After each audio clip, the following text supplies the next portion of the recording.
भक्ति सूत्र बड़ा ही दिव्य ग्रंथ है, श्री नारद जी महाराज की रचना है। उसी पर हम लोग चर्चा करेंगे। श्री नारद जी महाराज ने नारद भक्ति सूत्र में भक्ति की व्याख्या की।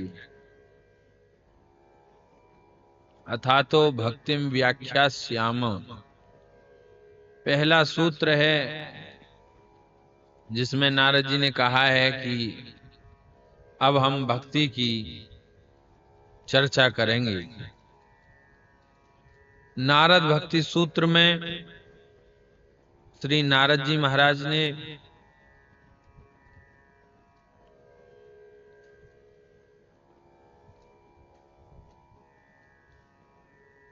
भक्ति का वर्णन बड़े ही विलक्षण प्रकार से किया है। और नारद भक्ति सूत्र में 84 सूत्र हैं ये, जिसमें उन्होंने उदाहरण भी दिया है कि जो मैं कह रहा हूं इसके प्रमाण आचार्य हैं। कौन कौन? तो नारद जी कहते हैं 83 में सूत्र में, इत्येवं वदन्ति जनजल्प निर्भया एकमताः कुमार व्यास शुक शांडिल्य गर्ग विष्णु कौंडिन्य शेषोद्धवारुणी बलि हनुमत विभीषणादयो भक्त्याचार्या। जो मैं कह रहा हूं, भक्ति का वर्णन कर रहा हूं, इसका प्रमाण कितने आचार्य हैं कहने के लिए यही बात प्रमाणित कर रहे हैं। तो कह रहे हैं सनत कुमार, सनक सनंदन सनातन सनत कुमार, ये चारों ऋषि वेदव्यास भगवान सुखदेव शांडिल्य गर्ग विष्णु कौंडिन्य शेष उद्धव आरुणि बलि हनुमान विभीषण आदि भक्ति के आचार्य लोक की निंदा स्तुति का कुछ भी भय सब छोड़कर, और वह भी ऐसा कहते हैं कि भक्ति ही सर्वश्रेष्ठ है। तो श्री नारद भक्ति सूत्र में देवर्षि नारद जी महाराज ने भक्ति को सर्वश्रेष्ठ बताया है। ज्ञान और कर्म से भी श्रेष्ठ भक्ति है।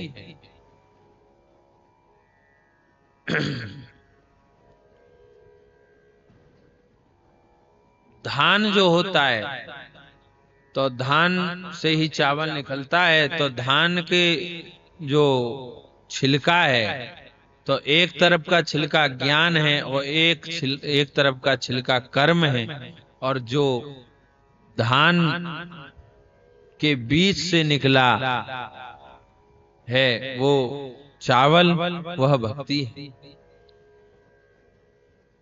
ज्ञान और कर्म की भी सफलता है भक्ति में। श्री देवर्षि नारद ने श्रीमद् भागवत के महात्म्य में भी, पद्म पुराणोक्त महात्म्य में भी भक्ति की श्रेष्ठता का वर्णन किया है। और वहां ज्ञान वैराग्य को चेतन करके उन्होंने कीर्तन किया, भक्ति को भी कीर्तन करवाया, ज्ञान को भी कीर्तन करवाया, वैराग्य को भी कीर्तन करवाया।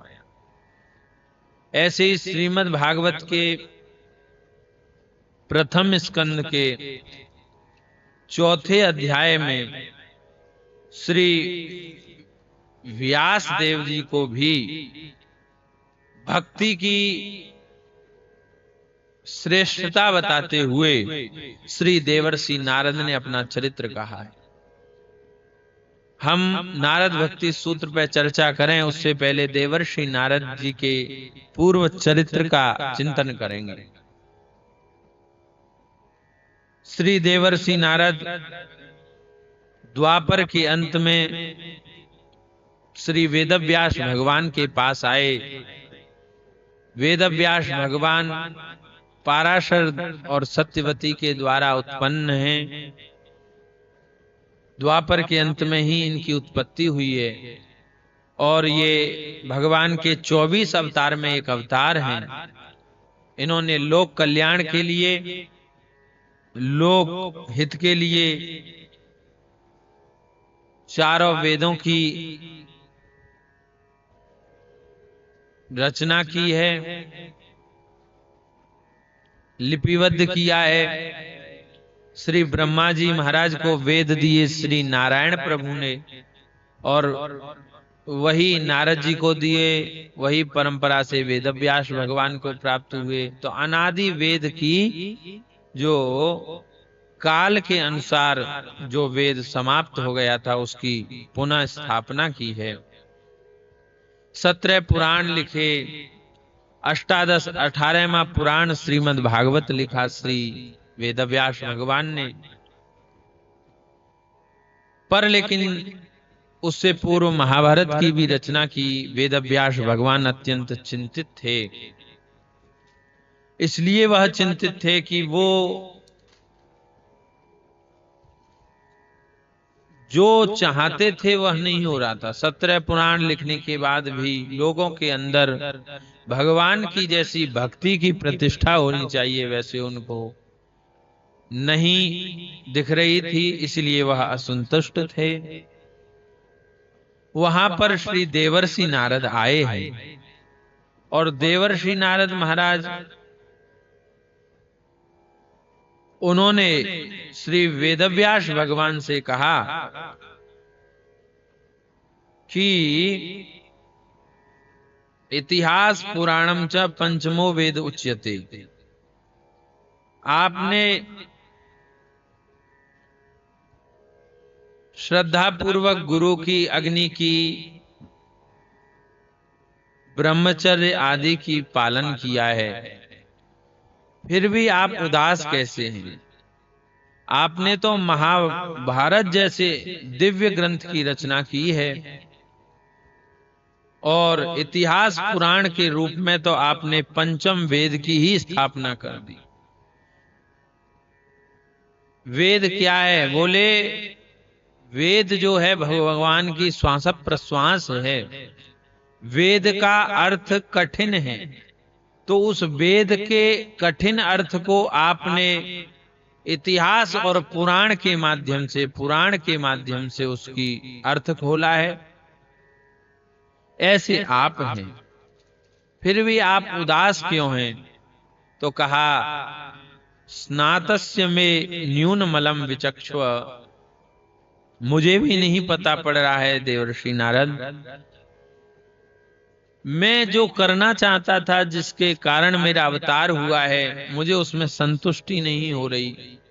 कुछ न्यून मलम विचक्षु, कुछ कमी दिख रही है। तो देवर्षि नारद आप ही बताइए क्या कमी है? आपकी अव्याहत गति है, आप वर्तमान भूत भविष्य सब के दृष्टा हैं। तो देवर्षि नारद महाराज ने वहां पर कहा है कि आपने धर्म आदि का जैसा स्त्री धर्म, वर्णाश्रम धर्म आदि का जैसा वर्णन किया, और भी राजधर्म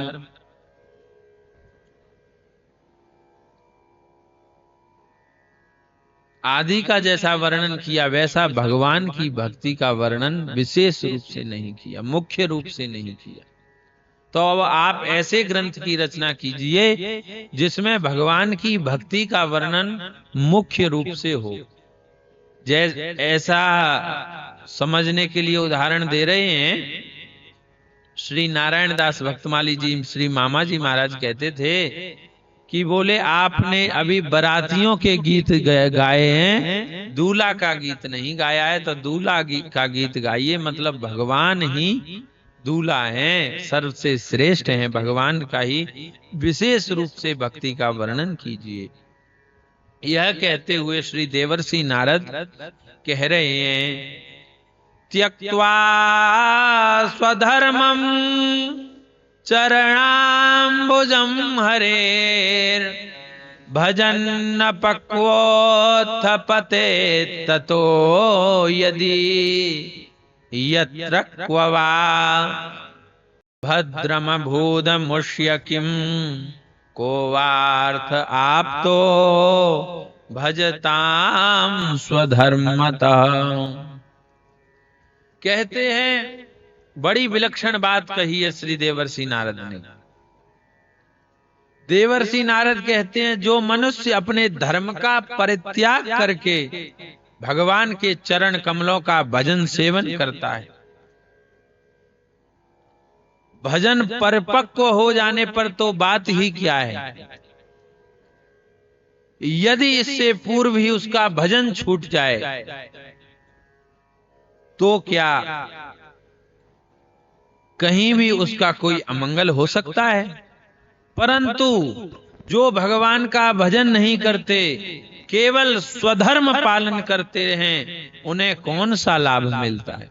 कहते हैं कि सर्वस्व छोड़कर, स्वधर्म का त्याग भी छोड़कर, और अगर कोई व्यक्ति भगवान का भजन कर रहा है, भगवान का आश्रय ले रहा है, और वह भजन भी अभी पक नहीं पाया, सिद्धि की तरफ नहीं जा पाया और छूट गया, उसके प्राण ही चले गए, फिर भी उसका कोई भी अनिष्ट नहीं होगा। क्यों? क्योंकि अब वह जहां दोबारा जन्म लेगा तो इस जन्म में उसने जहां तक साधना कर ली है उससे आगे चलेगा, वह शुरू से नहीं करेगा। पूर्व जन्म में जहां तक कर चुका है भजन, उससे आगे उसकी गति होगी।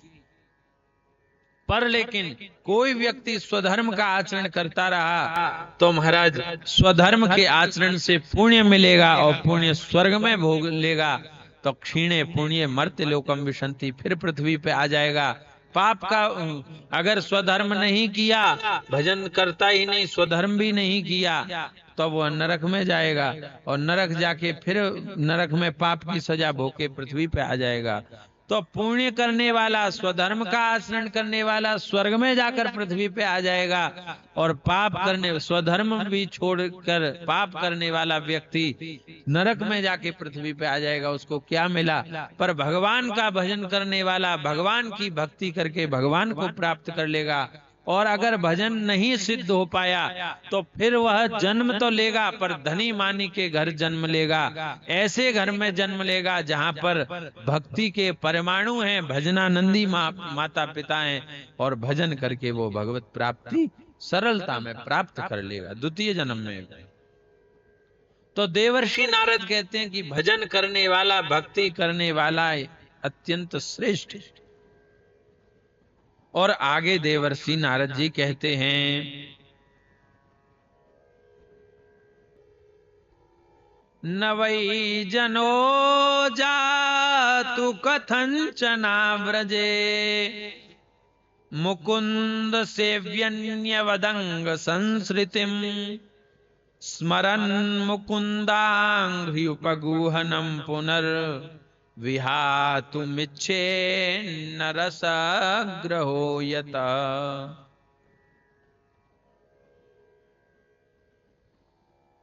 कहते हैं व्यास जी से देवर्षि नारद कि जो भगवान श्री कृष्ण के चरणार विंद का सेवन है, वह भजन न करने वाले कर्मी मनुष्यों के समान दैवात कभी बुरा भाव हो जाने पर भी जन्म मृत्यु में संसार में नहीं आने देता। वह भगवान के चरण कमलों के आलिंगन का स्मरण करके फिर उसे छोड़ना नहीं चाहता, क्योंकि उसको उस भजन का रस का चस्का लग गया है। देवर्षि नारद कहते हैं कि देख लो मेरा जीवन, पूर्व जन्म में मैं उपवरहण नाम का गंधर्व था। स्वर्ग में रहते थे, गंधर्व सुंदर होते हैं, गाने बजाने का काम करते हैं। हमको ब्रह्मा जी की सभा में बुलाया गया, वहां पर हमको गाना बजाना था, पर वहां एक सुंदर अप्सरा देखकर मैं पूर्व जन्म में गंधर्व था, मेरा मन बिगड़ा। देवर्षि नारद कह रहे हैं, तो ब्रह्मा जी ने मुझे श्राप दे दिया कि तू ब्रह्मलोक में आकर और ऐसा मलिन विचार करता है, मैं श्राप देता हूं कि जहां काम क्रोध आदि की बहुल्यता है, ऐसे तुम पृथ्वी पर चले जाओ। तो मेरा स्वर्ग में गंधर्व रूप से था, वहां से पतन हो गया और मैं पृथ्वी में एक दासी का पुत्र हुआ। मेरा जन्म हुआ, मेरे पिताजी ग्वारिया थे, उनकी मृत्यु हो गई जन्म के बाद ही। मेरी माँ ने मुझे पाला तो माँ बेचारी बेसहारा असहाय, वो मुझे पालती थी। एक ब्राह्मण देवता थे, उनके यहाँ जाकर वह नौकरी करती थी। बर्तन माजना, झाड़ू लगाना, पोंछा आदि की सेवा करना, वन से हवन के लिए लकड़ी ले आना, फूल आदि लाना, ये सेवा करती थी। तो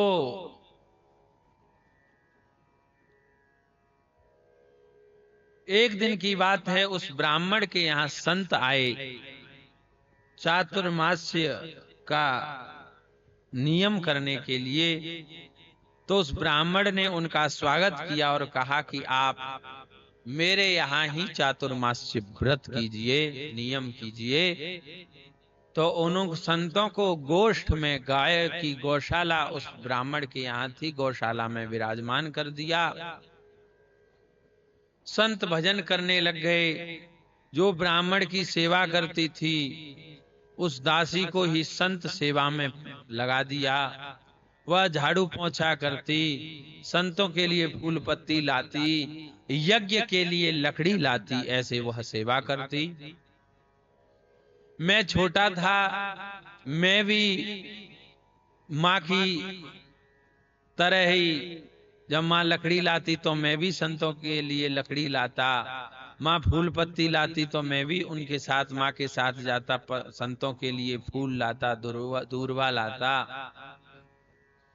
संतों को भोजन माँ कराती तो मैं उनकी थाली रखना, जल देना आदि में उनकी सेवा करता था। झाड़ू पोंछा माँ के साथ सेवा करता था।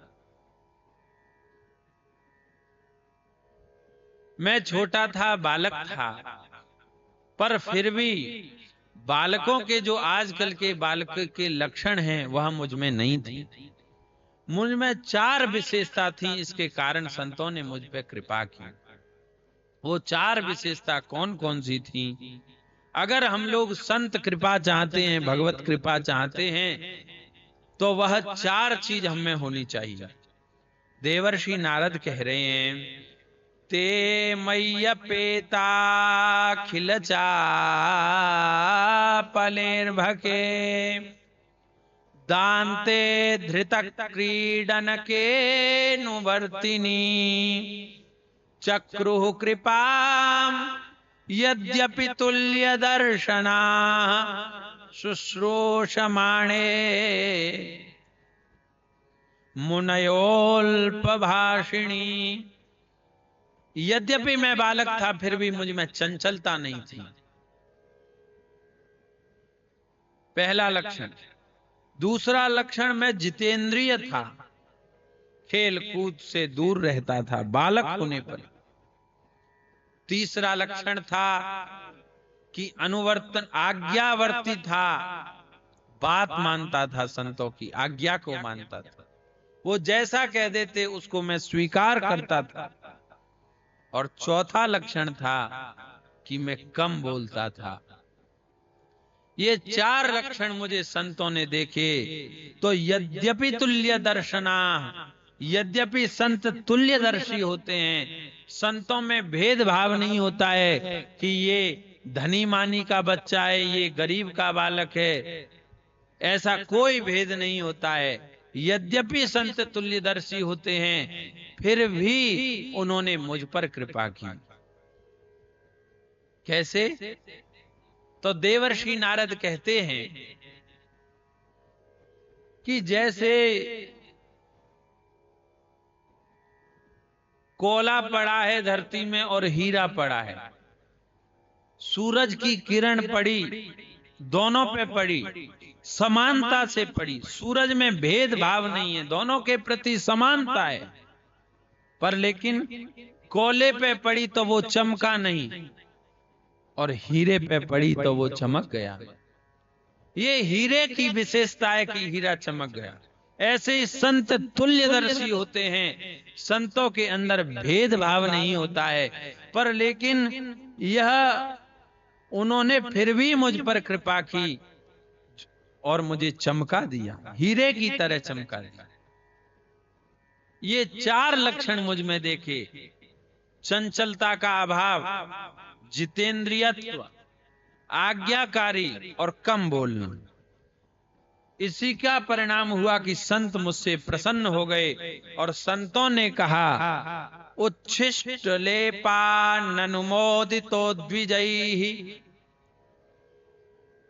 तुम हमारा उच्छिष्ट लो, जिसको शीत प्रसाद कहते हैं, उच्छिष्ट भोजन करके छोड़ा हुआ प्रसाद, उसको आप स्वीकार करो। इस बालक से कहा कि ये बालक तू उच्छिष्ट ले हमारी।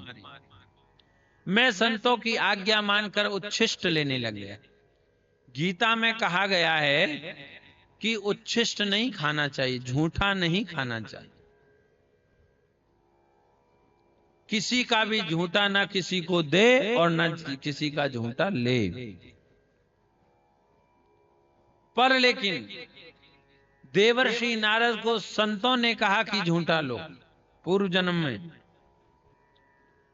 पूर्व जन्म की घटना है। और श्री नाभादास जी महाराज भी संतों की झूठन लेके एक सिद्ध महात्मा हो गए। ये विवेक है, झूठा क्यों ना लो, इसमें विवेक है।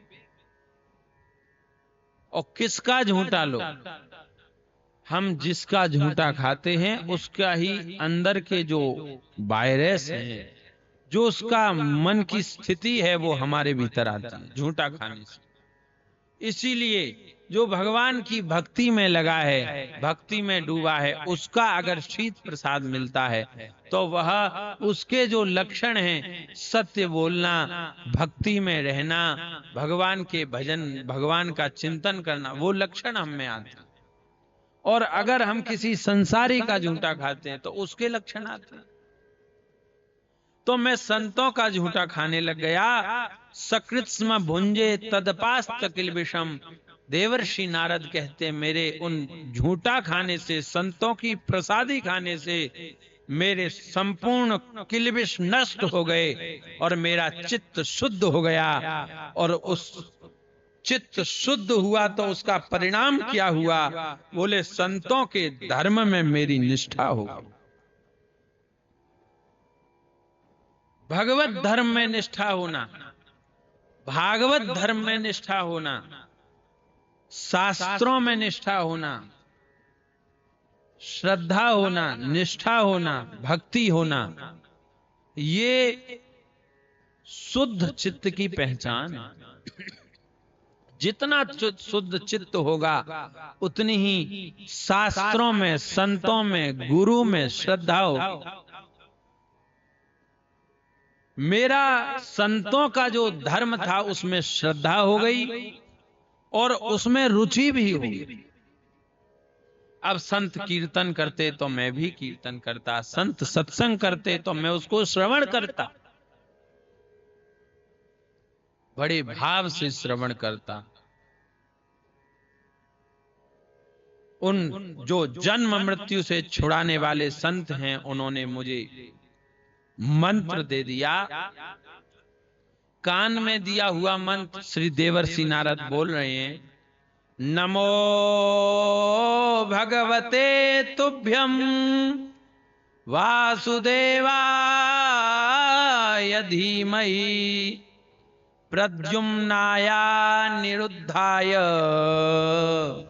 नमः संकर्षणाय च। मैं वासुदेव प्रभु को नमस्कार करता हूं, उनका यजन करता हूं। प्रद्युम्न, अनिरुद्ध, संकर्षण रूप में जो चतुर्व्यूह रूप में प्रकट हुए, वासुदेव, अनिरुद्ध, प्रद्युम्न और संकर्षण रूप में उन भगवान को मैं नमस्कार करता हूं। इस मंत्र का जप बताया, मैं जप करने लग गया।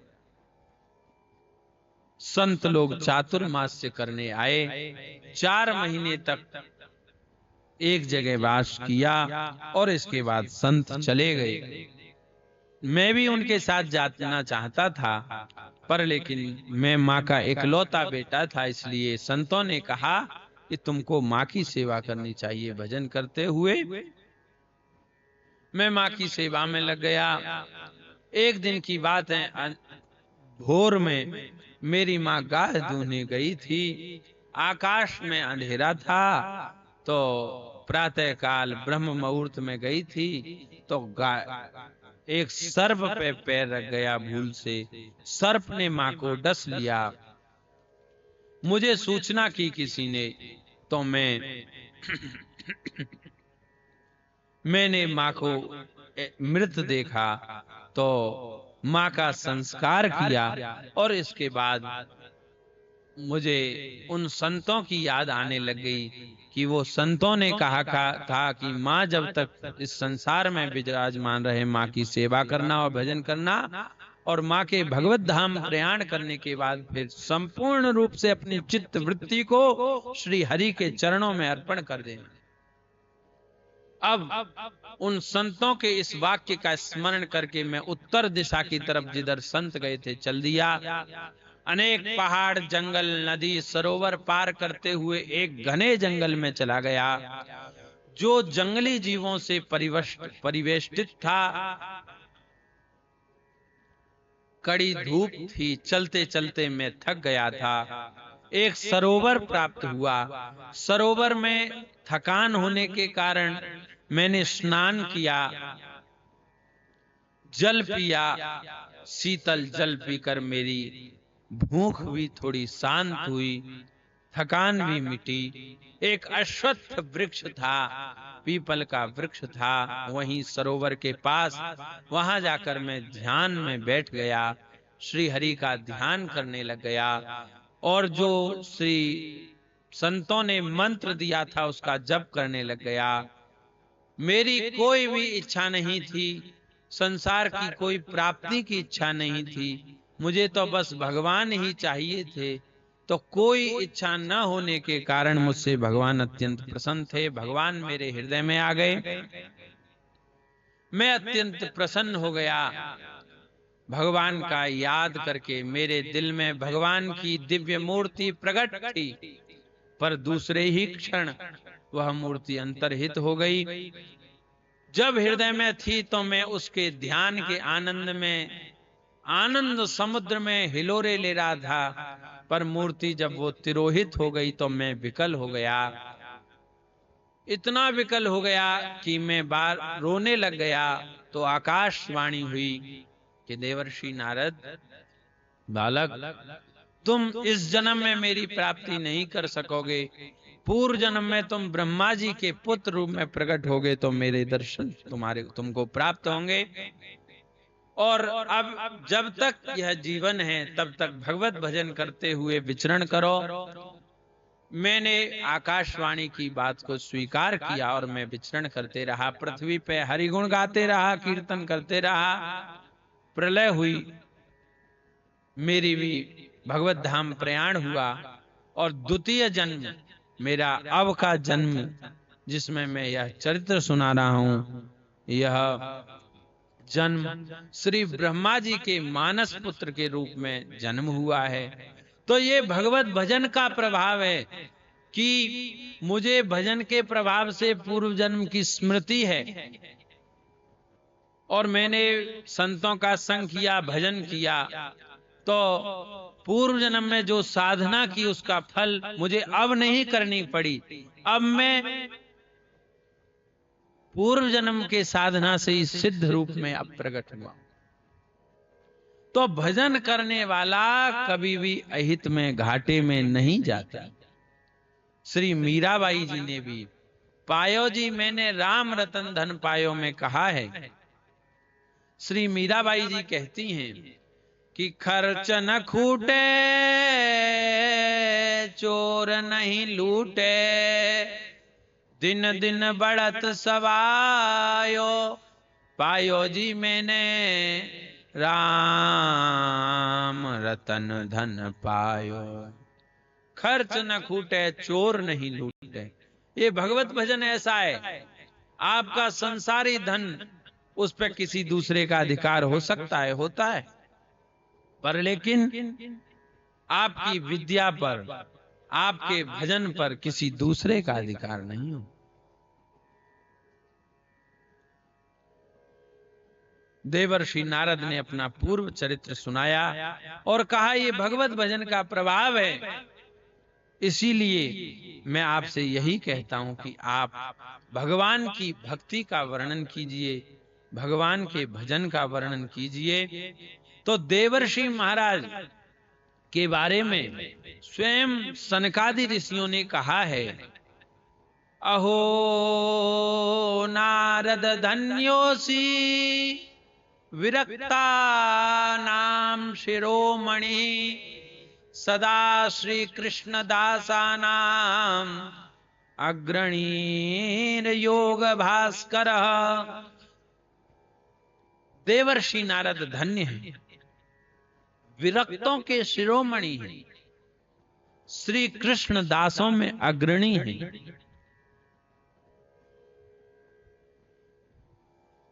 भक्ति योग के आचार्य हैं, सदा श्री कृष्ण दासानाम अग्रणीर योग भास्कर। भक्ति योग के सूर्य ही हैं, भास्कर ही हैं, आचार्य हैं। ऐसे देवर्षि नारद जो जिनके बारे में यह भी स्कंद पुराणोक्त महात्म्य में लिखा हुआ है कि देवर्षि नारद ने प्रतिज्ञा की थी। देवर्षि नारद ने जब भक्ति का दुख देखा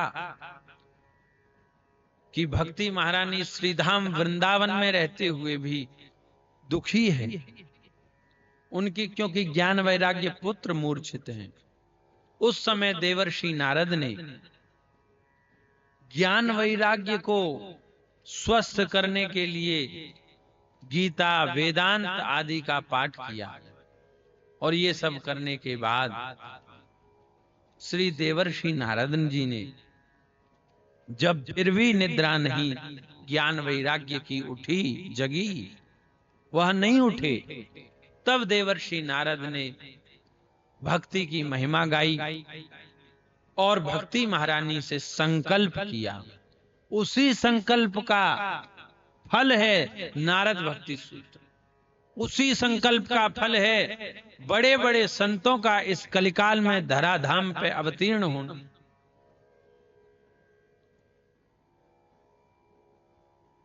श्री सेठ जयदयाल गोविंदका जी महाराज, श्री हनुमान प्रसाद पोद्दार भाई जी महाराज, श्री राधा बाबा, श्री डोंगरे जी महाराज, अनंत अनंत संतों की जो अवतार हुआ है, यह श्री देवर्षि के नारद जी के संकल्प से हुआ।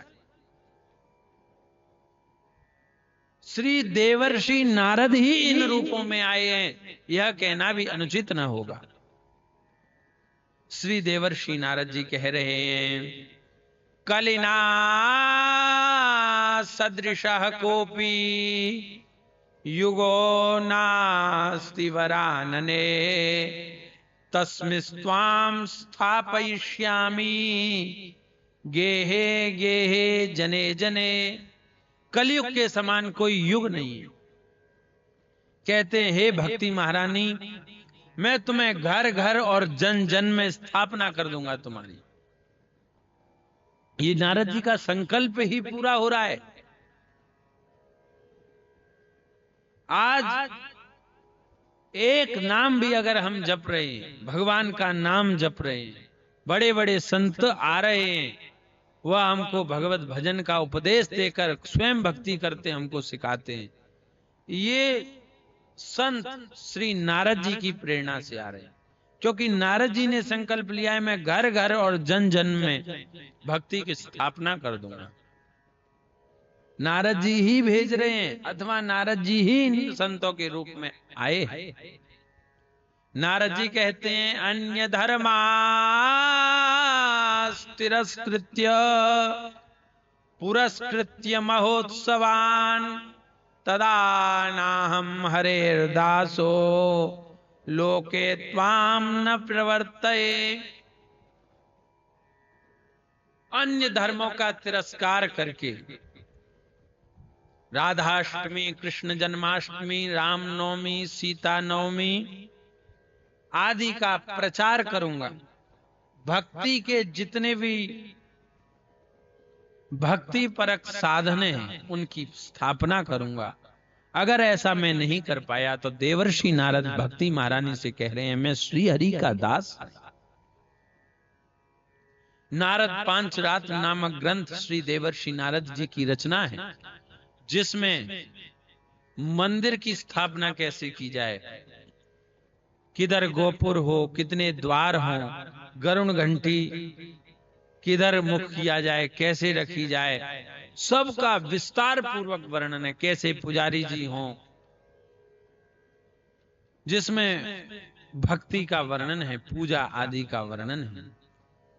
देवर्षि नारद का नारद भक्ति सूत्र अत्यंत ही विलक्षण ग्रंथ है, जिसकी रचना देवर्षि नारद ने की है, और हम आगे इसकी चर्चा करेंगे।